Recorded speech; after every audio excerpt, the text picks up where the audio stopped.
ప్రేమగల తండ్రి, ఈ రెండవ భాగంలో బాలులను మనము ఎలా పెంచితే వాళ్ళు ఏ విధంగా ఎదుగుతారు. ఇప్పుడు దేవుని బిడ్డలుగా మనము నడిచే మార్గాన్ని మన పిల్లలకి కూడా మనము చూపించాలి. నాకు తెలిసిన కొంతమందిని నేను మీకు ఈరోజు నా ధ్యానంలో మీకు తెలియపరుస్తాను ఉదాహరణగా. అయితే దేవుని చిత్తము పిల్లలపై ఎలా ఉంటుంది అనేది మనం చూసుకున్నట్టయితే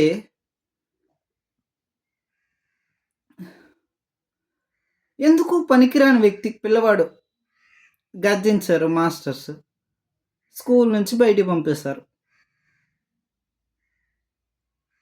వెళ్ళి ఒక యాపిల్ చెట్టు కింద పడుకున్నాడు. అక్కడ దేవుని చిత్తం ఏమైందంటే అతన్ని ప్రపంచానికి గొప్పగా చూపించాలని ఉంది.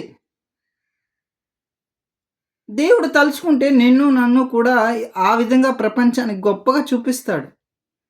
నమ్మిన వారు దేవునికి స్తోత్రం చెప్పండి. హల్లెలూయా, హల్లెలూయా. న్యూటన్ మాస్టర్ గర్జించారు, క్లాస్ నుంచి బయటికి పంపేశారు. ఎక్కడైతే తిరస్కరించబడ్డాడో అక్కడే ఉన్నతంగా ఉంచాడు దేవుడు. ఆ యాపిల్ అతని చెట్టు కింద పడుకున్నప్పుడు అతని దగ్గర పడ్డం ఏంటి? అతను ఇది కింద నుంచి పైకి వెళ్ళట్లేదు అని దాని మీద పరిశోధన చేయడం ఏంటి? భూమికి ఆకర్షణ శక్తి ఉందని చెప్పడం ఏంటి? ఈరోజు ప్రపంచంలో ప్రఖ్యాత శాస్త్రవేత్త ఆయన. చాలా గొప్ప వ్యక్తి. ఇలా ఎంటైర్ ఫిజిక్స్ అంతా కూడా దాని మీద ఆధారపడి ఉంది. ఆ ఫిజిక్స్‌ని సృష్టించింది ఎవరు? మన సృష్టికర్త. మన సృష్టికర్త లేకపోతే ఈరోజు ఫిజిక్స్ లేదు, ఏమీ లేదు. అలాగే ఐన్‌స్టీన్ అట్ స్కూల్. ఐన్‌స్టీన్ గురించి చదువుకున్నాం. ఆయన కూడా ద్వేషించబడి గెంటివేయబడ్డాడు మాస్టర్స్ దగ్గర నుంచి. అయితే గొప్ప మ్యాథమెటిషియన్ అయ్యాడు. ఎలాగా? దేవుని చిత్తం.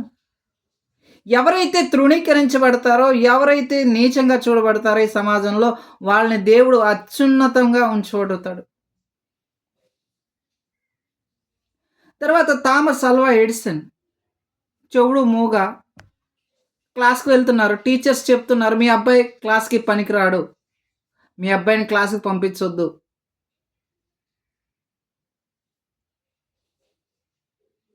క్లాస్‌కి పంపితే మిగిలిన పిల్లలు డిస్టర్బ్ అవుతున్నారు. మీ వాడి వల్ల అసలు ఎందుకు పని చేయట్లేదు. చీట్ రాసి పంపారు. అది చదివిన అతను అమ్మ ఏమన్నారన్నాడు. లేదు నువ్వు బాగా చదువుతున్నావంట, నీకు స్కూల్‌తో పని లేదంట, నిన్ను వెళ్ళొద్దన్నారు. మరి నాకు పాఠాలు ఎవరు చెప్తారమ్మా అని వాళ్ళమ్మని అడిగాడు. నేనున్నాను కదా నేను చెప్తానంది.